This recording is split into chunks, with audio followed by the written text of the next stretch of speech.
دیکھیں دلائل تو آئین اور قانون کے مطابق تھے، ہم نے یہی گزارش کی، اور بات میری نظر میں تو بالکل واضح ہے کہ الیکشن 2024 پہ ایک حملہ ہوا. یہ حملہ اسی نوعیت کا حملہ تھا جیسے پہلے پاکستان کی افسوسناک تاریخ میں حملے ہوتے رہے ہیں، ہمارے الیکشنوں پہ ہوتے رہے ہیں، ہماری اسمبلیوں پہ ہوتے رہے ہیں، وہ مارشل لاء کی شکل میں ہوں، وہ ایک غیر آئینی ڈسولوشن ہوا کرتی تھی، تحلیل کر دیا جاتا تھا اسمبلیوں کو، یا جس طرح اصغر خان کیس کا میں نے ذکر کیا، الیکشن کے پروسیس میں مداخلت کی جاتی تھی، ان اداروں کی طرف سے مداخلت ہوتی تھی جن کا کوئی کام نہیں ہے الیکشن کے پروسیس میں مداخلت، جو حلف لیتے ہیں کہ وہ سیاسی عمل سے باہر رہیں گے. تو یہ ہوتا رہا ہے. تو میں نے یہ گزارش کی کہ اس الیکشن میں پیپلز پارٹی کو یہ کہہ دینا کہ وہ ایک پارٹی ہی نہیں ہے جو الیکشن میں حصہ لے سکتی ہے، پاکستان کے جمہوری نظام پر ایک حملہ تھا. اور جو اکثریتی فیصلہ ہے، اور اس میں میں مندوخیل صاحب اور فائز عیسیٰ صاحب کے فیصلے کو بھی شامل کرتا ہوں، اور بڑی حد تک چیف جسٹس یحییٰ آفریدی کے فیصلے کو، ان سب نے یہ تسلیم کیا کہ فروری 2024 کا جو الیکشن تھا وہ ایک جبر کے ماحول میں ہوا، ایک ایسے ماحول میں ہوا جب آئین اور قانون کے مطابق جو حقوق دیے گئے ہیں پاکستان کے شہریوں کو ووٹ ڈالنے کے، جو حقوق حاصل ہیں تمام پارٹیوں کو بشمول پی ٹی آئی، وہ حقوق سلب کر لیے گئے تھے. الیکشن کمیشن نے اپنے غلط رول اور فیصلوں کی وجہ سے پی ٹی آئی کو ایک پارٹی سے 80 لوگ جو تھے جن کو آزاد قرار دیا گیا تھا، ان کو 3 دن کا جو وقت دیا گیا ہے آئین میں، اس 3 دن کے عرصے میں سنی اتحاد کونسل جوائن کرنا پڑے. اگر یہ غیر آئینی قدم نہ اٹھایا ہوتا ہے الیکشن کمیشن نے، جو انہوں نے ایک فیصلہ دیا، ایک رول بنایا کہ اگر سمبل آپ سے ہم چھین لیں تو آپ کو بطور پارٹی الیکشن میں حصہ ہی نہیں لینے دیا جائے گا، اس غیر آئینی رول کی وجہ سے یہ تمام افسوسناک صورتحال پیدا ہوئی.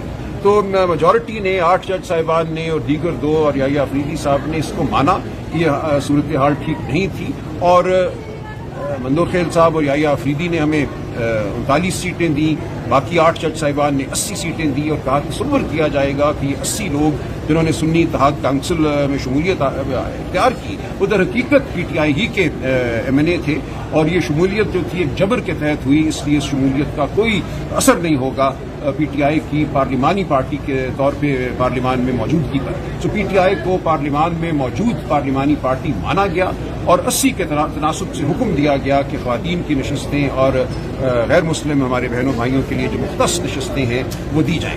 تو آج یہ بات ہم نے آگے بڑھائی، جو تکنیکی نوعیت کے اعتراضات تھے کہ پی ٹی آئی عدالت کے سامنے باضابطہ طور پہ موجود نہیں تھی، اپیل یا پٹیشن تو سنی اتحاد کونسل نے فائل کی تھی، وغیرہ وغیرہ، ان سب کا جواب اس طرح دیا گیا کہ یہ معاملہ بنیادی حقوق کا معاملہ تھا.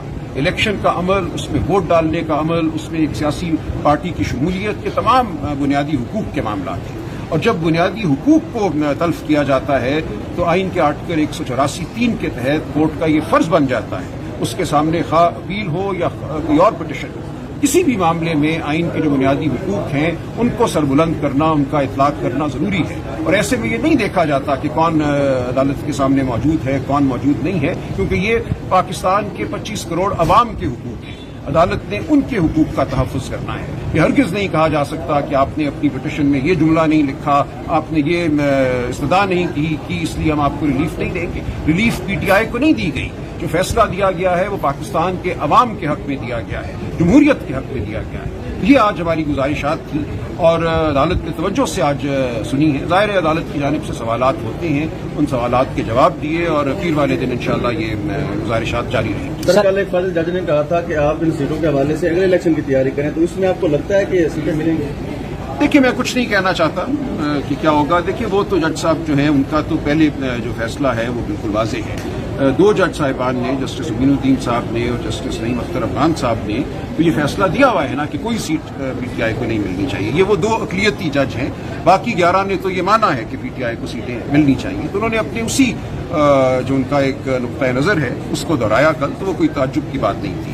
لیکن باقی جج صاحبان کا اپنا نقطۂ نظر ہے. سر، آج آپ نے عدالت میں یہ بھی کہا ہے کہ کچھ باتیں میں یہاں پہ نہیں کروں گا، میں باہر جا کے کروں گا. آج آپ وہ کون سی ساری ایسی باتیں ہیں جو آپ عدالت میں نہیں کرنا چاہ رہے تھے؟ کیا وہ باتیں تھیں؟ دیکھیں، بار بار یہ کہا گیا کہ یہ سیاسی جماعتیں جو ہیں ہر الیکشن میں کوئی نہ کوئی منظور نظر جماعت ہوتی ہے، آپ لوگ کیوں منظور نظر بن جاتے ہیں؟ یہ در حقیقت سوال تھا کہ پچھلے الیکشن میں یا اس سے پچھلے الیکشن میں جب بھی الیکشن پاکستان میں ہوتی ہیں تو کوئی جماعت معطوب ہوتی ہے. 1980 میں 1990 میں پیپلز پارٹی معطوب تھی، جس سے اصغر خان کیس نے جنم لیا. اس کے بعد کبھی ایک معطوب، کبھی دوسری معطوب. تو جج صاحب نے کہا کہ آپ سب سیاسی جماعتوں کو یہ فیصلہ کرنا ہے کہ آپ نے کسی دوسری جماعت کو نقصان پہنچانے کے لیے انتظامیہ کا اسٹیبلشمنٹ کا منظور نظر نہیں بننا.